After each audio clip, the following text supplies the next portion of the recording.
Salut à tous ceux qui sont nouveaux, bienvenue. Et à tous ceux qui reviennent, content de vous revoir. Depuis quelque temps, nous apprenons pourquoi et comment recommencer notre adoration en vérité et en esprit, afin qu'elle soit approuvée par Dieu.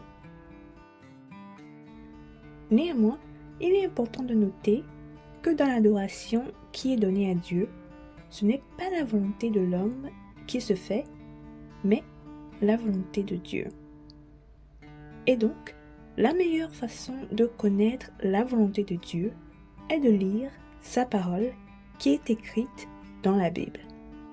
Le seul livre donné à l'humanité pour acquérir la connaissance et la sagesse sur Dieu, sur soi-même, sur le bien et le mal, et sur le vrai salut. Aujourd'hui, nous continuerons sous la même branche pour apprendre comment certaines choses ou modes de vie que nous en sommes venus à placer délibérément au-dessus de notre adoration, parfois par ignorance, s'opposent en réalité à la volonté de Dieu et pourquoi nous devrions nous en débarrasser complètement. Alors, sans perdre de temps, c'est parti. Considérez le scénario suivant. C'est un jeudi à 17h. Et comme d'habitude, Jean se rend chez Jacques pour qu'ensemble, ils puissent se rendre à la séance d'études bibliques. Mais aujourd'hui, Jacques refuse d'y aller parce que ce soir-là a lieu un match de foot très décisif pour son équipe favorite. Sachant que ce n'est pas la première fois qu'il fait cela, qu'implique ce comportement? Eh bien, cela implique qu'il accorde clairement plus d'importance au match de foot qu'à l'adoration qu'il rend à Dieu. Et ça s'appelle avoir une idole. Parce qu'en vrai, tout ce qui occupe la première place, qui est la place de Dieu, dans votre vie, eh bien, elle devient une idole. Et malheureusement, tout comme Jacques, la majorité d'entre nous ont ces idoles dans nos vies sous différentes formes.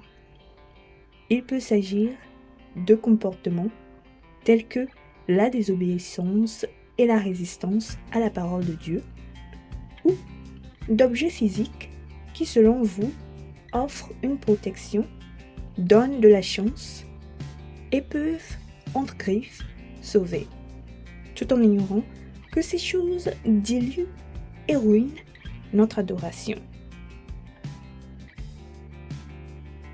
Maintenant, parce que Dieu sait à quel point ces idoles sont destructrices et ne veut pas que nous en soyons victimes, il nous demande à sa parole, dans le livre d'Ésaïe, le chapitre 30, au 22e verset, de faire ceci.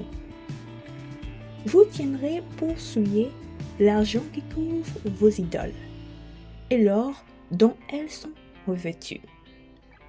Tu en disperseras les débris comme une impureté. Hors d'ici, leur diras-tu. Amen.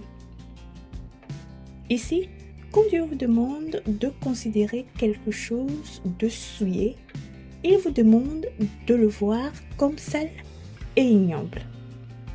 Cela signifie que vous devrez considérer comme sale et ignoble tout ce qui consomme votre cœur, votre esprit, votre temps, votre force et prend la place de Dieu dans votre vie. Mais vous devez également retirer ces idoles sans hésitation de votre vie et couper tout lien avec elles. Car, même si vous pensez qu'elles vous profitent, elles vous font en réalité du mal et rendent votre adoration impure.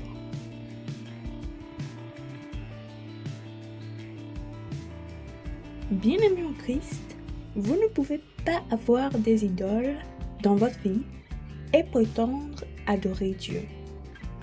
Cela dit, il est crucial de rejeter tout ce qui souille votre adoration. Car ce n'est que lorsque vous donnez la priorité à Dieu et faites ce que dit sa parole que votre adoration sera parfaite. Mais si vous ignorez les choses qui ruinent votre adoration, priez Dieu de vous les révéler afin que vous puissiez vous en débarrasser.